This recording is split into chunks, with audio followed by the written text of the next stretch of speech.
I'm happy to be here, Black Rabbit. I had a rough week. I got dumped this week. But don't do that. I wrote this joke a year and a half ago. So everything's funnier when it's recent. Me and her, we'd always get in big fights, you know. She'd say stuff like, I think you're projecting your insecurities onto me.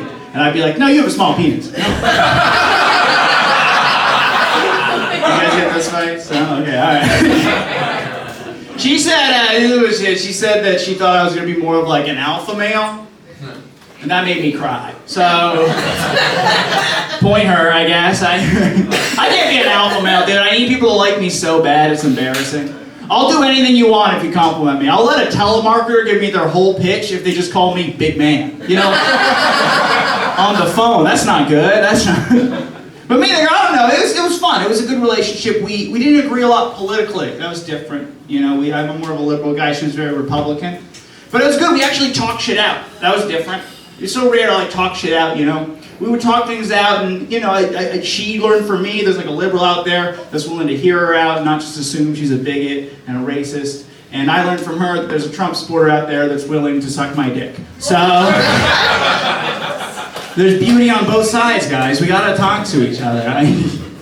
I'm a liberal millennial, which is the worst thing to be. I'm sick of being this. I don't want to be this anymore. All of my friends, they're the most insufferable people on the planet. They gotta be right about everything all the time, even like hypotheticals. Like all my friends are like, no dude, if I was around during the Holocaust, I would have hidden Jews in my attic.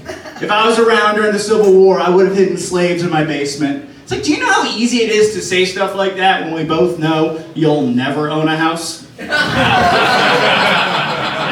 Oskar Schindler had a factory, dude. The only Jew you're hiding in your studio apartment is the roommate not on the lease, all right? Like that's... Also, thank you for letting me stay here. My dad's Jewish and my mom's Irish. So that gets awkward because it turns out during World War II, Ireland was neutral. You guys don't think that's funny? I think that's hilarious. Neutral for Ireland? Because it's not because they didn't like the Jews, it's because they hated the English. That's how much neutral, guys. That's how much Irish hated the English, is because they saw Hitler like this guy, he's the most evil guy in the world, he's killing everybody, he's conquering Europe, he's at our doorstep, he's coming for us next, and they started bombing England, and they're like, there's two sides to every story. The boy was just having a row.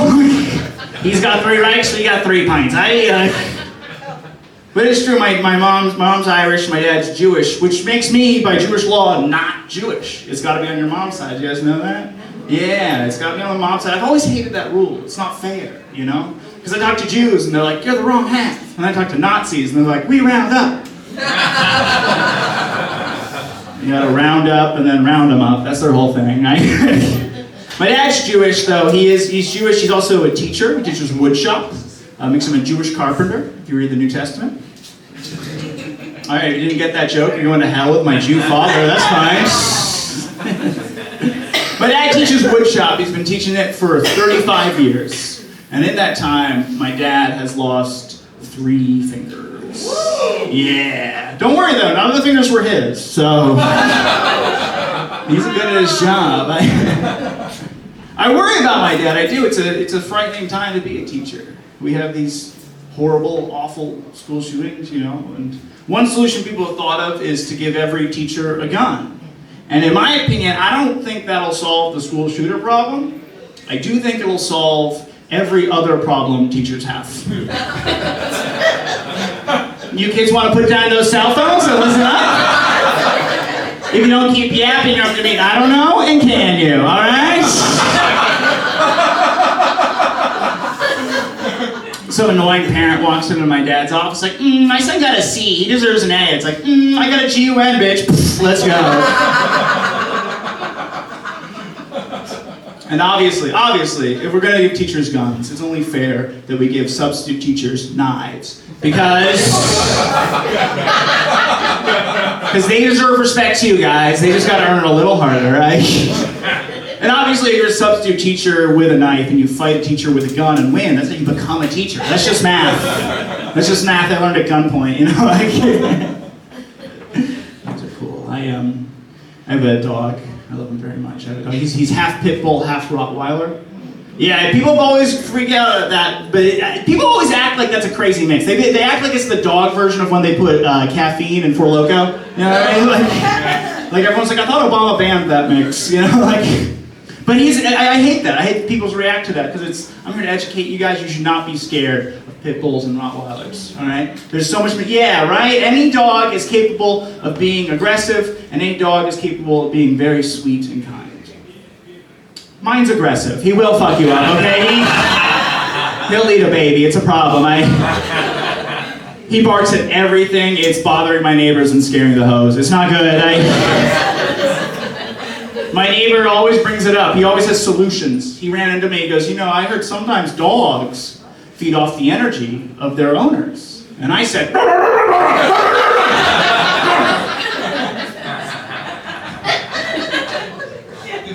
I tried to get a trainer for him. I did. I tried. I don't know. It didn't work. It didn't keep. I saw an ad that said off leash in 2 weeks. And then I sent him the trainer. After 3 days, the trainer called me and he said, your dog will never be off leash. And I go, is it because he's a pit bull? He goes, no, because he's part Babadook. Okay, you sent me a demon.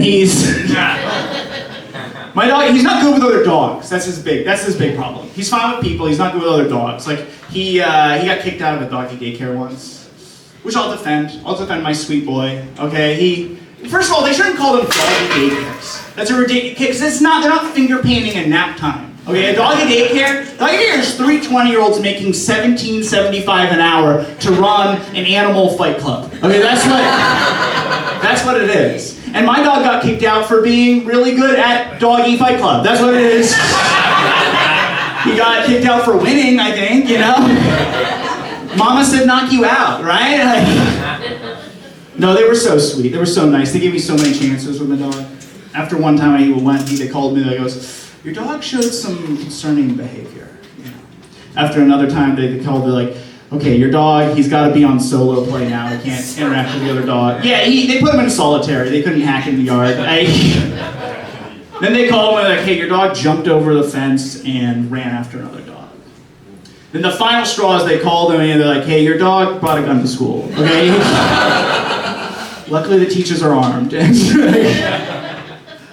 I can't bring him to the nice parks. I gotta take him to leash-only dog parks, People ask me, oh, you wanna go to a coffee shop? You wanna go to Zilker? I'm like, I can't go to Zilker. I gotta go to Grocer parks, where people jog while smoking cigarettes. That's where I have to walk my dog.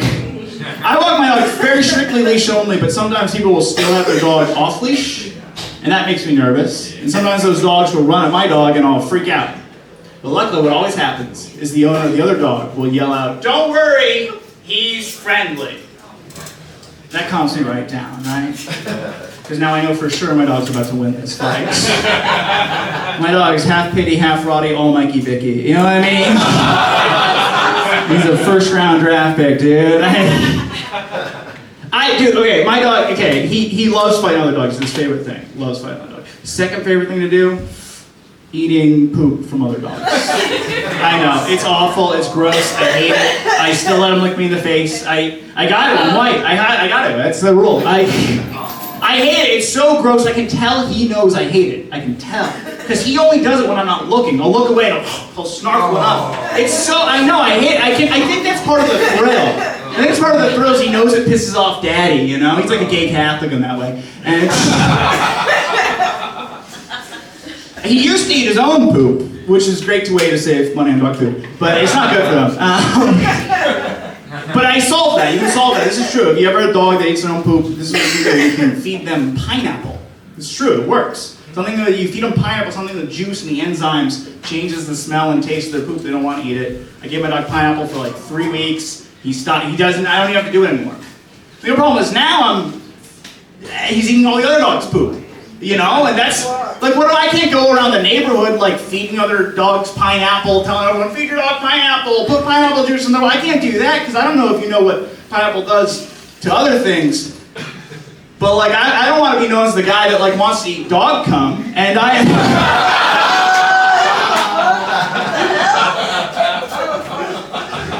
I'm not that guy! My father was that guy, and I'm trying to break the cycle, alright? I've been Zac Silverman, thank you guys so much.